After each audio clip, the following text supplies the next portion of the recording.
हाँ, जैसा कि हम बात कर रहे थे कि सिविल सर्विस एग्जाम को पास करने के उसका सबसे पहले सिलेबस देखें, पाठ्यक्रम देखें। और सिविल सर्विस एग्जाम क्या, कोई भी एग्जाम यदि आप पास करना चाहते हैं मेरे भाई, तो सबसे पहले उसका सिलेबस देखिए, उसके बारे में जानिए, उसका पाठ्यक्रम क्या है, उसका रिसोर्स क्या है, उसकी बुक लिस्ट क्या है, क्या पढ़ना है क्या नहीं पढ़ना है। तो सबसे पहले स्टूडेंट कोई भी एग्जाम पास करने के लिए सबसे पहला काम उसका सिलेबस देखो, पाठ्यक्रम। सबसे पहला काम सिलेबस देखिए, पाठ्यक्रम देखिए, उसका सिलेबस क्या है। तो सिविल सर्विस एग्जाम को पास करने के लिए सबसे पहले, सिविल सर्विस ही नहीं कोई भी एग्जाम को पास करने के लिए सबसे पहले उसका सिलेबस देखिए। पहला काम, कोई कुछ काम मत करिए, तो पहला काम सिलेबस यानी पाठ्यक्रम देखिए। और सिलेबस हर एक एग्जाम का सिलेबस, जैसे आप कक्षा 7 में पढ़ते हो, 9 में पढ़ते हो, 11, 12 में, तो जो पढ़ते हैं जब आप कक्षा 7 में, 8 में, 9 में, 10 में, तो आपका जो सिलेबस होता है, जो बुक होता है, उस बुक से ही प्रश्न आता है। उस बुक को ही आप क्या करते हैं, स्टडी करते हैं। उस बुक से प्रश्न आता है, उस प्रश्न का आप जवाब देते हैं, तो 100% में 90%, 95% आप अंक प्राप्त करते हैं। ठीक उसी तरीके से कोई भी एग्जाम पास करने के लिए उस एग्जाम का सिलेबस देखिए, उसका पाठ्यक्रम क्या है, उसके बाद उसका आप पेपर देखिए। क्या देखिए, पेपर। कोई भी एग्जाम पास करने के लिए उसका पेपर देखिए। लगभग पिछले 5 साल का, लगभग पिछले 5 साल या 10 साल, 5 इयर्स या 10 इयर्स का आप पेपर देखिए।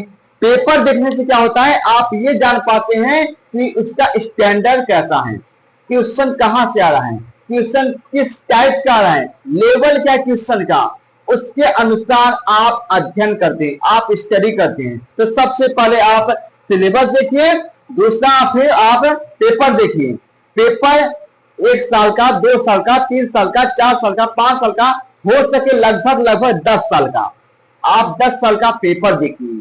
उसका पेपर यानी पेपर में आप देखिए प्रश्न कैसे आ रहे हैं, किस नेचर के आ रहे हैं, किस क्वालिटी के आ रहे हैं, किस लेवल के आ रहे हैं, कहां से आ रहे हैं और कहां से नहीं आ रहे हैं। और 10 साल के पेपर में देखने से आप ये एनालिसिस कर पाते हैं, 10 साल का पेपर देखने से आप ये एनालिसिस कर पाते हैं कि पिछले 10 साल में, 10 साल का, जैसे मान लीजिए 2025 चल रहा है, मान लीजिए 2025 चल रहा है, 2026 में आप सिविल सर्विस एग्जाम पास करना चाहते हैं। अगर मान लीजिए 2026 में आप प्री एग्जाम पास करना चाहते हैं, तो 2025 का पेपर, 2024 का पेपर, 2023 का पेपर, 2022 का, 2021 का, 20 का, 19 का, 18 का, 17 का, 16 का, 1 2 3 4 5 6 7 8 9 10, इस तरह से 2016 तक आप अगर पेपर उठाकर देखते हैं तो आप ये जान पाते हैं। मान लीजिए 2016-17 में क्वेश्चन कहीं से पूछ रहा है, 18 तक भी कहीं से पूछ रहा है, फिर 19-20 का नेचर जो अलग हो गया, चेंज हो गया, हाँ, फिर 22-23 का नेचर अलग, फिर 24-25 का नेचर वैसे जैसे 2019-20-21 में था।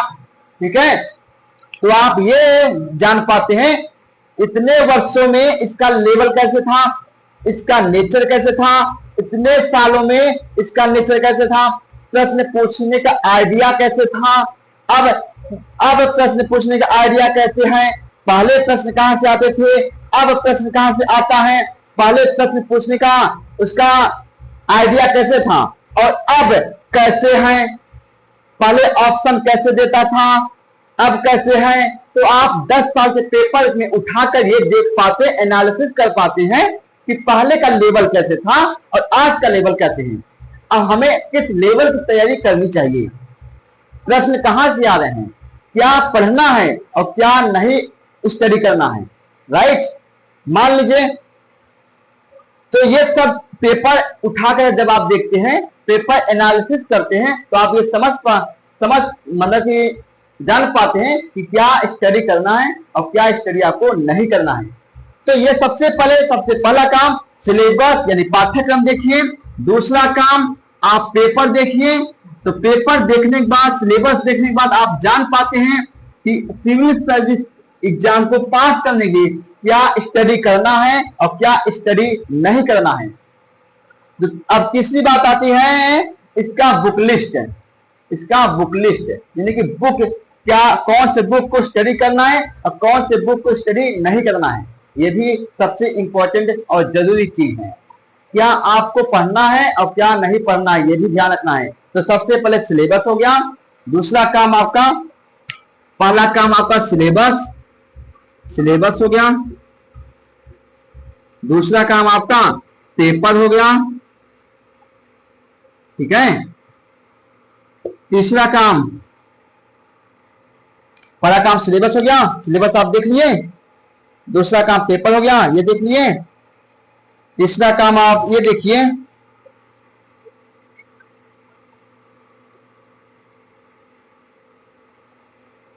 Book list.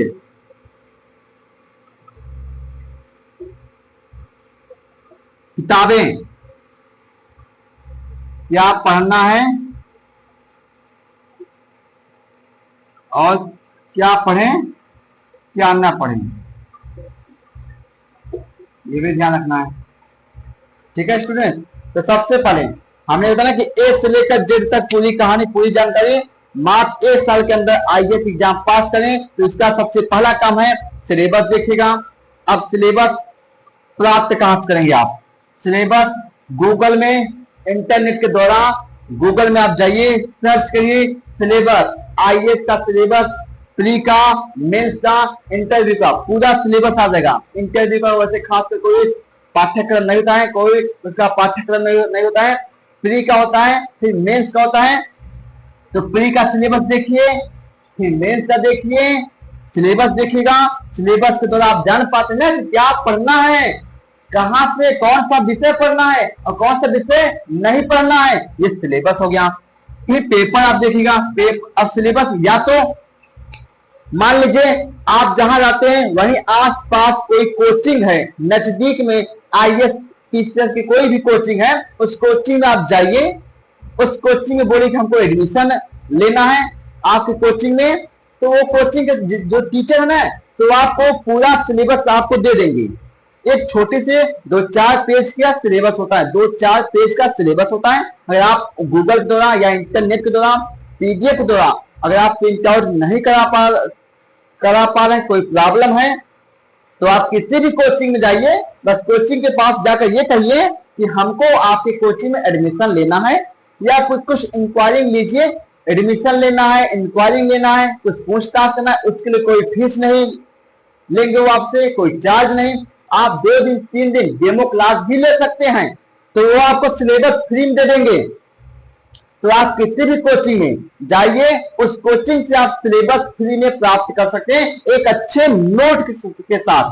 एक अच्छे नोट के साथ वो सिलेबस प्रिंट में आपको देंगे, कागज में देंगे। दूसरा आता है पेपर। तो पेपर भी कोचिंग वाले तो पेपर तो नहीं देंगे, सिलेबस ही देंगे। पेपर उनके पास नहीं होता है, पेपर नहीं देंगे, सिलेबस केवल आपको देंगे।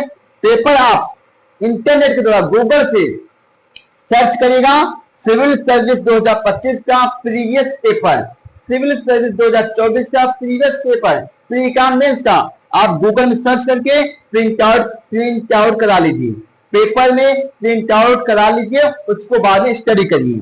ये हो गया बुक लिस्ट, क्या पढ़े क्या ना पढ़े। तो बुक लिस्ट के बारे में हम पिछली वीडियो में पूरे डिटेल से बताए हैं। बुक लिस्ट के बारे में, बुक लिस्ट के बारे में क्या पढ़ें, कौन सी बुक का स्टडी करें, कौन सी बुक स्टडी ना करें, इसकी पूरी जानकारी हम लास्ट के वीडियो में दे चुके हैं। आप लास्ट वाले वीडियो में जाकर देख सकते हैं।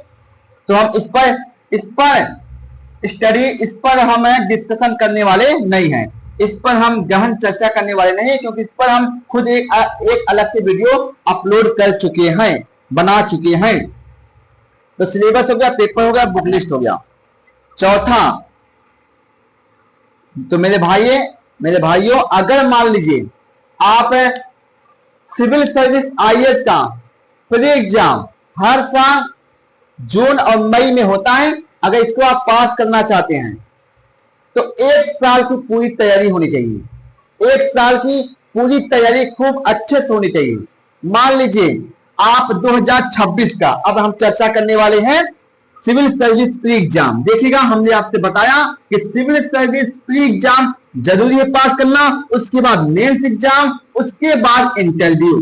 तो पहले हम इस पर डिस्कशन करेंगे प्री एग्जाम, सिविल सर्विस का प्री एग्जाम। मेंस में डिस्कशन या चर्चा करने का कोई मतलब नहीं, इंटरव्यू में तो दूर दूर तक चर्चा करने का कोई मतलब नहीं, क्योंकि मेंस का सिलेबस और प्री का सिलेबस पूरी तरह से मैच करता है। यानी कि अगर प्री मेंस का जो उसका पाठ्यक्रम है, मेंस का पूरा हिस्सा प्री में है। यानी आप ऐसे कह सकते हैं, ये अगर मेंस है तो ये प्री है। यानी मेंस का पूरा सिलेबस, ये मेंस का पूरा सिलेबस हो गया, ये प्री का सिलेबस हो गया। ये मेंस हो गया, ये प्री हो गया। यानी प्री का पूरा सिलेबस मेंस के अंदर में है। अगर आप मेंस तैयारी कर रहे हैं तो प्री तो हो जाएगा, राइट। तो प्री का पूरा सिलेबस इस मेंस के अंदर है। तो इसका सिलेबस दोनों सेम है लगभग।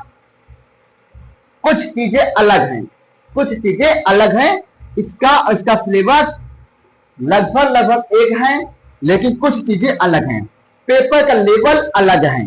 तो इसलिए आप ये सोच लिए, आप अगर ये मानते हैं हम मेंस की तैयारी कर लेंगे तो प्री की तैयारी अपने आप हो जाएगी, ये आपकी सोच जो है गलत है, बिल्कुल गलत है।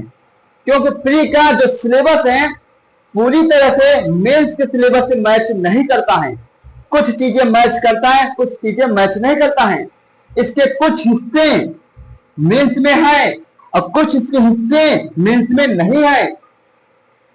तो आप ये जो सोच रहे हैं कि अगर हम मेंस की तैयारी करेंगे तो प्री की तैयारी अपने आप में हो जाएगा, तो ये आपकी सोच गलत है। तो मेंस के कुछ हिस्से जो प्री में आते ही नहीं है, जैसे मान लीजिए मेंस का इतिहास, हिस्ट्री, ज्योग्राफी यानी भूगोल, मेंस का पॉलिटी यानी राज्य व्यवस्था, मेंस का इकोनॉमी यानी अर्थव्यवस्था, मेंस का एनवायरमेंट, मेंस का साइंस, जनरल साइंस, ये सब हिस्सा प्री में तो आ जाएगा। करंट अफेयर ये सब प्री में आ जाएगा। लेकिन जैसे मेंस का पेपर चौथा एथिक्स है, मेंस का पेपर गवर्नेंस, मेंस का सिलेबस डिजास्टर मैनेजमेंट, मेंस का सिलेबस सिक्योरिटी, इंटरनल सिक्योरिटी, ठीक है। ऐसे मेंस के कई और भी सिलेबस हैं, कई और भी हिस्से हैं जो प्री में नहीं आते हैं। तो आप उसकी तैयारी तो बिल्कुल ना करें जो प्री में है ही नहीं है।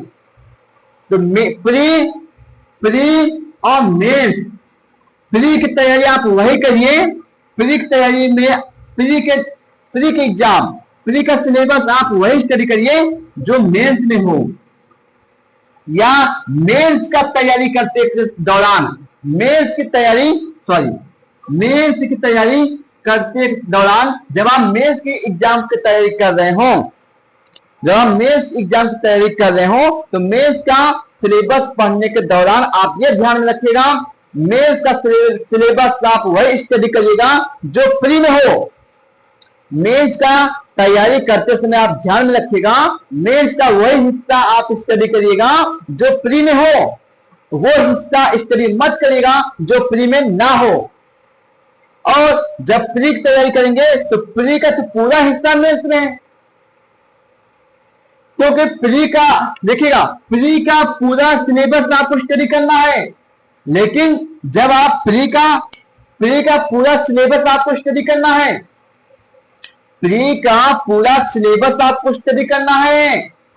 जब प्री का पूरा सिलेबस स्टडी कर लेंगे, इसका बहुत से पोर्शन आपको मेंस में आ जाएगा। तो मेंस का आपका हिस्सा स्टडी करने में कम हो जाएगा। हमारे कहने का मतलब यह है प्री का पूरा सिलेबस आपको स्टडी करना होगा, क्योंकि पहला एग्जाम तो प्री होता है, मेंस तो बाद में होता है। आप प्री का हिस्सा नहीं छोड़ सकते हैं, मेंस का हिस्सा कुछ हिस्सा छोड़ सकते हैं, स्किप कर सकते हैं मेंस का कुछ हिस्सा, कुछ पाठ्यक्रम, लेकिन प्री का कोई हिस्सा आप नहीं छोड़ सकते हैं, क्योंकि पहला एग्जाम प्री ही है। आप जब प्री एग्जाम देना, जब आप देंगे, तो जब आप प्री एग्जाम देंगे या जब आप सिविल सर्विस तैयारी करेंगे, आईएएस की तैयारी करेंगे, तो प्री का पूरा सिलेबस पढ़ना होगा आपको, क्योंकि पहला एग्जाम प्री ही होता है, प्री में ही आपको बैठना होगा। तो प्री का पूरा सिलेबस आप स्टडी करेंगे, पूरा सिलेबस एक भी नहीं छोड़ेंगे आप। तो जब प्री का पूरा सिलेबस तैयार कर लेंगे, तो प्री का पूरा हिस्सा मेंस में आ गया। अब मेंस का कुछ हिस्सा बचेगा आपका, कुछ हिस्सा 100% में 90%, 80% प्री एग्जाम जब आप तैयारी कर लेंगे, मेंस में कवर कर लेगा। अगर आप प्री की तैयारी कर लेंगे तो 80%, 90% मेंस का कवर हो जाएगा, अपने से हो जाएगा, मात्र प्री एग्जाम की तैयारी करने से।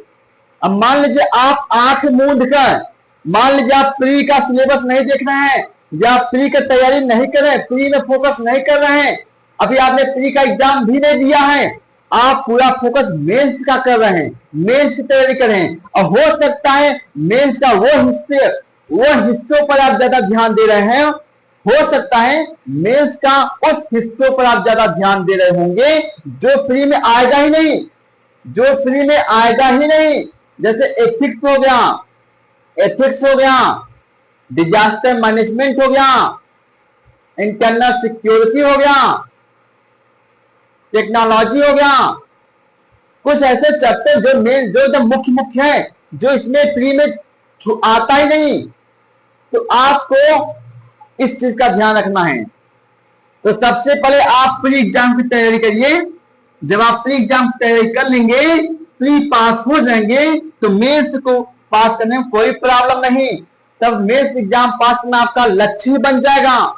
लेकिन मेंस को पास करने से पहले आपका लक्ष्य प्री में होना चाहिए। जब प्री पास कर लेंगे तो मेंस का लक्ष्य है, लेकिन जब आप मेंस पास ही नहीं किए हैं, तो आपका लक्ष्य तो कहां होना चाहिए, आपका लक्ष्य प्री में होना चाहिए, न कि मेंस में होना चाहिए। तो प्री का सिलेबस देखिए। अब प्री का मान लीजिए आप 2026 में प्री आईएएस का प्री एग्जाम आप पास करना चाहते हैं 2026 में, और 2026 में हो जून में इसका एग्जाम है, मान लो आईएएस प्री 2026 में अगर आप एग्जाम पास करना चाहते हैं, अगर जून में इसका एग्जाम है, तो पूरे 1 साल की तैयारी होनी चाहिए।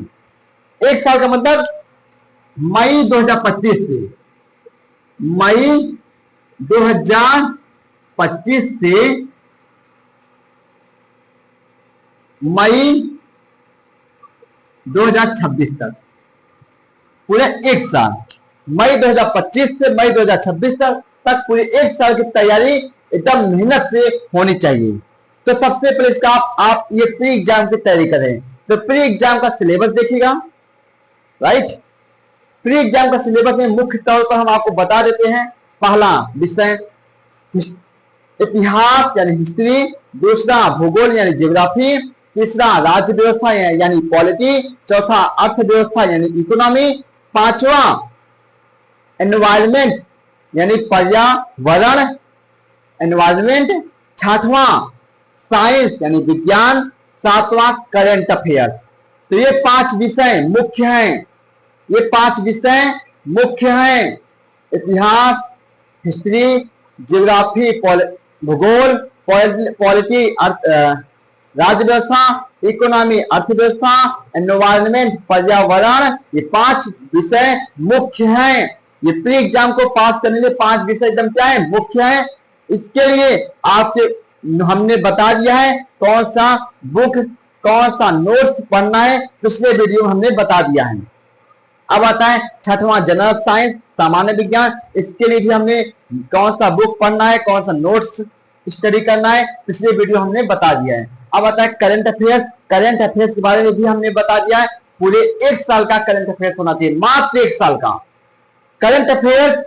2026 में अगर आप एग्जाम देंगे, 2026 में अगर आप एग्जाम देंगे, 2025 से 2026 के बीच में, तो मई 2025 से अप्रैल 2026 तक या मई 2026 तक का आएगा। अप्रैल 2026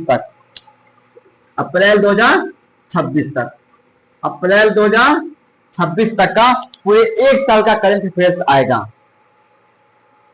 1.5 साल का 2 साल का करंट अफेयर्स आपको तैयार करने की जरूरत नहीं है, क्योंकि वहां से अगर करंट अफेयर्स मान लीजिए 15 प्रश्न अगर करंट अफेयर्स का आया है, 15 से 20 प्रश्न अगर करंट अफेयर्स का आया है, तो यहां से सिर्फ 2-3 प्रश्न पिछले 2 साल का या 1.5 साल का आ सकता है। ज्यादातर इसके 15-20 प्रश्न में से 15 क्वेश्चन 12 क्वेश्चन पूरे 1 साल के अंदर का आएगा। अगर 15 क्वेश्चन आया है तो मान चलिए 13 क्वेश्चन 12 क्वेश्चन 1 साल के अंदर का आएगा। 2-3 क्वेश्चन केवल 1.5 साल का 2 साल का आ सकता है। तो 2-3 क्वेश्चन के लिए हम 1.5 साल 2 साल का करंट अफेयर्स स्टडी करने वाले नहीं है, क्योंकि इतना टाइम नहीं है। आप यही फोकस आप 5 विषयों पर ध्यान दो, इतिहास, भूगोल, राजव्यवस्था, अर्थव्यवस्था, पर्यावरण, ये 5 विषयों पर आप ध्यान दीजिए। और ये 5 विषय जो करंट अफेयर्स आएगा ना, जैसे मान लीजिए पॉलिटी का करंट अफेयर्स आया, हाँ, तो जो करंट अफेयर्स जैसे राज्यपाल, राष्ट्रपति, आपातकाल, प्रधानमंत्री, योजना आयोग, नीति आयोग या पंचायती राज, इन सब से अगर ये सब कोई करंट में चल रहे हैं, वित्त आयोग, ये सब अगर करंट में चल रहे हैं, पंचायती राज, चुनाव आयोग, अगर ये सब करंट में चल रहे हैं, करंट में इसकी मुद्दा उठा है, बात चल रहा है, तो प्रश्न यहां से आएंगे। लेकिन सीधे प्रश्न यहां से नहीं आएंगे। अगर कोई चुनाव आयोग का प्रश्न है, चुनाव आयोग करंट में चल रहा है, करंट में चुनाव आयोग चल रहा है, चुनाव आयोग का मुद्दा चल रहा है, या राष्ट्रपति शासन को लेकर कोई मुद्दा चल रहा है, या राज्यपाल को शक्तियां, राज्यपाल को कार्य को लेकर कोई मुद्दा चल रहा है करंट में, तो सीधे प्रश्न करंट से नहीं आएंगे कि हाल ही में किस राज्यपाल ने इस्तीफा दिया, किस राज्यपाल ने क्या कहा, या चुनाव आयोग ने हाल ही में क्या कहा। ऐसा कोई प्रश्न नहीं आएगा। प्रश्न आएगा तो पृष्ठभूमि से, बैकग्राउंड से, चुनाव आयोग के बैकग्राउंड से, जैसे चुनाव आयोग में कितने मेंबर हैं, मुख्य मेंबर कितने हैं, चुनाव आयोग का कैसा आयोग है, संवैधानिक है कि गैर संवैधानिक है। तो इस तरह से प्रश्न ऐसे आपके आएंगे, बैकग्राउंड से आएंगे, जो कि आप पॉलिटी में